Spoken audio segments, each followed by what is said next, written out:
Middle ഈസ്റ്റിൽ സംഘർഷം തുടരവേ ഇറാനിൽ ശക്തമായ പ്രകമ്പനം. മാർച്ച് 21-ന് ഇറാന്റെ ഇസ്ഫഹാൻ പ്രവിശ്യയിലെ നതാൻസിലാണ് പ്രകമ്പനം അനുഭവപ്പെട്ടത്. 5 തീവ്രത രേഖപ്പെടുത്തിയ ഭൂകമ്പം മേഖലയെ പിടിച്ചുകുലുക്കിയെന്നാണ് റിപ്പോർട്ട്. ഈ മേഖലയിലാണ് ഇറാന്റെ തന്ത്രപ്രധാനമായ ആണവ കേന്ദ്രം സ്ഥിതി ചെയ്യുന്നത്.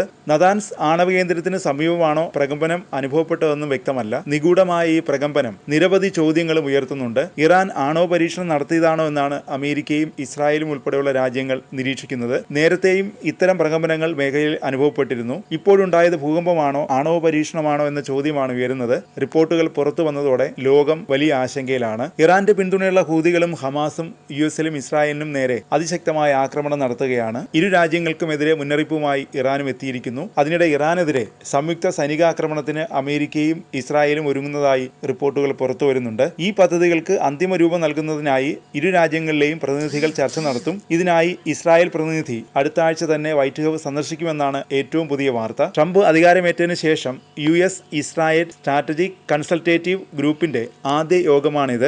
ഇറാന്റെ ആണവ പദ്ധതിയെക്കുറിച്ചുള്ള US ഇസ്രായേൽ ചർച്ചയ്ക്കുള്ള ഉന്നതാധികാര യോഗമായിരിക്കും ഇത്. നെതന്യാഹുവിന്റെ ഉപദേഷ്ടാവും യുദ്ധകാര്യമന്ത്രിയുമായ റോൺ ഡെർമറും ദേശീയ സുരക്ഷാ ഉപദേഷ്ടാവ് സാച്ചി ഹാനെക്ബിയുമായിരിക്കും ഇസ്രായേൽ പ്രതിനിധി സംഘത്തെ നയിക്കുക. ദേശീയ സുരക്ഷാ കൗൺസിൽ, സൈന്യം, മൊസാദ്, വിദേശകാര്യ മന്ത്രാലയം, പ്രതിരോധ മന്ത്രാലയം, ആണവോർജ്ജ കമ്മീഷൻ എന്നിവയിൽ നിന്നുള്ള മുതിർന്ന പ്രതിനിധികളും സംഘത്തിൽ ഉൾപ്പെടുമെന്ന് ഉദ്യോഗസ്ഥർ പറഞ്ഞു.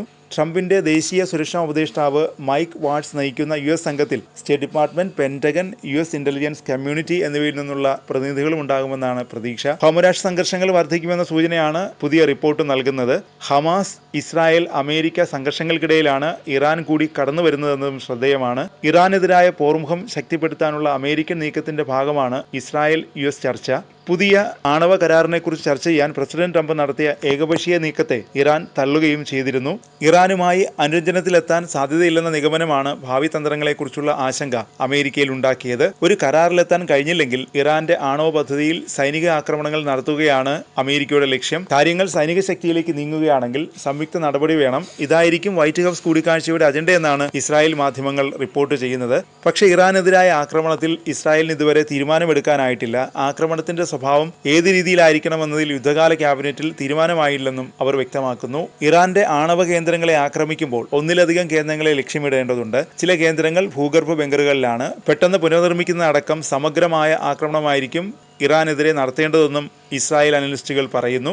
ഇറാന്റെ ആണവ കേന്ദ്രങ്ങളുടെ സങ്കീർണത കണക്കിലെടുക്കുമ്പോൾ US സൈനിക പിന്തുണ ആവശ്യമാണെന്നും സൈനിക വിദഗ്ധർ പറയുന്നു. അതേസമയം ഇറാനും തയ്യാറെടുപ്പിലാണെന്നാണ് മിഡിൽ ഈസ്റ്റിൽ നിന്നുള്ള റിപ്പോർട്ടുകൾ. ഇസ്രായേലിനെ തങ്ങൾ ആക്രമിക്കുന്നത് ആദ്യം തന്നെ തടയാൻ ഇസ്രായേലുമായി ചേർന്ന് അമേരിക്ക ആക്രമണം നടത്താനുള്ള സാധ്യത ഇറാനിയൻ സേനയായ ദി റവല്യൂഷണറി ഗാർഡ്സും കണക്കുകൂട്ടുന്നുണ്ട്. അതിനിടെയുണ്ടായ അസാധാരണ പ്രകമ്പനത്തെ ലോകം സൂക്ഷ്മമായി നിരീക്ഷിക്കുകയാണ്.